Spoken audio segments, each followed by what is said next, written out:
an IBM report on cloud security. I'm Tonya Hall, and joining me is Limor Kessem, Global Executive Security Advisor at IBM Security. Welcome, Limor. Hi, Tanya. I should have said welcome back. Thanks for joining us again. Remind us, if you will, what you do at IBM Security. So, as a security advisor at IBM, I help security professionals understand better the threat landscape and the risks that apply to their business and how they can mitigate them. IBM just released a report detailing security threats for cloud computing. What research went behind this report to develop the findings?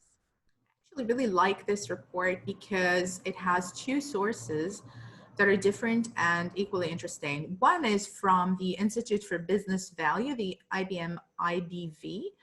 And this is where we can speak to customers and to other, companies across the globe and ask them questions. So this was a survey.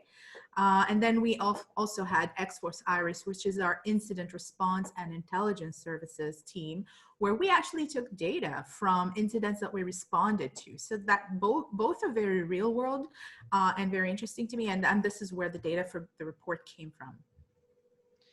What are some of the top threats in cloud today? So there's a lot of talk about cloud security, and the top threats that we have found through this report were actually interesting and somewhat surprising.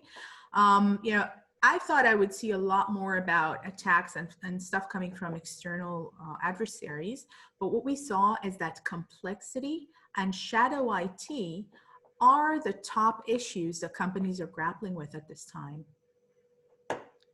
What do you mean by shadow IT and how does it relate here? So shadow IT is when employees will stand up applications of their choice without considering risk assessments, without it being maybe approved by the company for use, for commercial use. Obviously, if they're using it at work, it becomes commercial use, and the company has to consider whether or not it would like the employees to be using it. And that is because there are security considerations, there may be vulnerabilities that are not patched that could be applicable, and that is being introduced in the company's networks. So shadow IT is one of the things that we're seeing a lot in the cloud because it's so much easier to deploy services in the cloud, alongside with just the usual employees sometimes just getting more resources without approvals, without going through the usual processes, and just making the bill larger every month. There is also just standing up applications from different sources of, whatever they like, whatever seems helpful to them at the time. So that is introducing risk into company and our networks in the cloud. What are the ingredients in cloud complexity?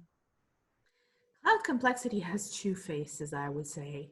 First is there's just a lot of users, processes, a lot of things are happening in the cloud. So complexity can come from the place of, using a lot of different vendors. Companies we talk to use at least 30 vendors in the cloud. And this is not something completely new. It comes from classic IT where there's complexity there as well from using a bunch of different vendors. And it's happening in the cloud already as well. So that causes complexity because sometimes things don't talk to one another, not integrated very well with one another. And there's just a lot to monitor at once. And there's also complexity from just how the ownership of things takes place in the cloud, because it's a shared responsibility, it's a shared model a lot of times with the cloud provider, the cloud service provider. And so there could be complexity there that will cause, let's say, security gaps, policy gaps, because, the vendor can see a part of the infrastructure, mostly the lower part of it, as in the actual, they're responsible for the assets that they're providing. And then the companies that are contracting them can see the rest. Maybe they can see the platform, they could see the software. So there's not enough visibility across the board. And that can cause also security gaps.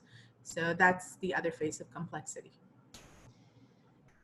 How are cyber criminals using cloud resources to scale attacks?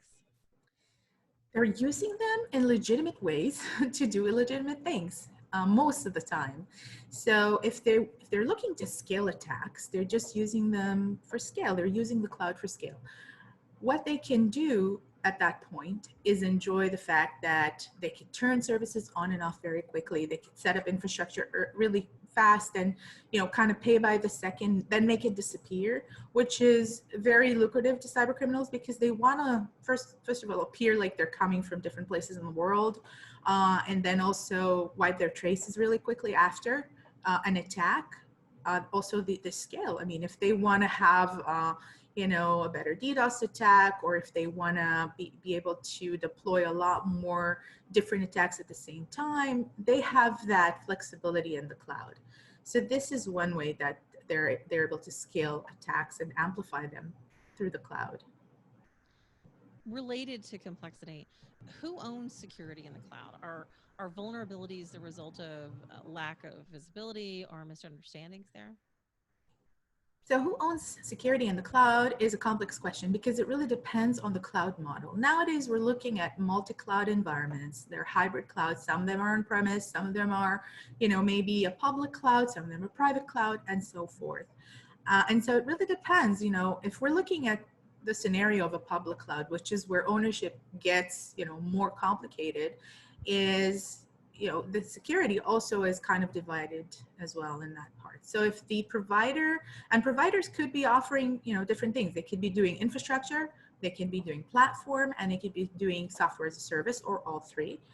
And companies can buy one or all three, and that's when they have to decide, who owns the security in this area, who owns the security. And it makes for complicated contracts, it complicates liability, and a lot of times that also creates gaps in security because sometimes neither party is aware of what exactly is being secured by whom. So, what recommendations do you have for businesses and IT professionals to harden their cloud infrastructure and applications? I have some advice. I think that it all begins with first considering, why does one want to move to the cloud? What do they want to achieve by that? Like, what kind of project are they looking at? And then take a risk-based view at that project. Incorporate security from the very inception of the project, just, even scoping it. Make sure that, the security controls that are going to be needed are going to be integrated from the get-go, and then look at project feasibility at that point. So that's like a very first step to make. Then establishing collaborative governance and changing the culture in the company to have people understand more about how the cloud is connected, adopting a unified strategy so they can combine cloud and security operations. So we're talking a lot about DevSecOps and all that, and all those kind of security concepts. So this becomes more important here. Also, making sure that the company's existing governance and policies apply also to all the cloud projects that they're deploying. In the cloud, I would say another thing that's really important is access management, because it's not only humans accessing things, it's everything accessing everything. And a lot of things, based on code in the cloud, it's all that much more important to have access management and also to minimize privileged access. We do it in classic IT. It's not something new, but these concepts come back again and again in the kind of incidents that we've been responding to. And we want to highlight that. It's something that we really advise about. And that goes back to something like, let's say, like the zero trust model. In other words, trust nothing, verify everything, and make sure that only things that should be accessing data are able to access it. Also, automating security processes. This is really important. Even automating access is part of it, but also automating security processes. It helps with compliance, helps with regulation, and it really helps make sure that things in the cloud remain under control. And maybe the last point I would give is to bring that cloud deployment into the incident response plans.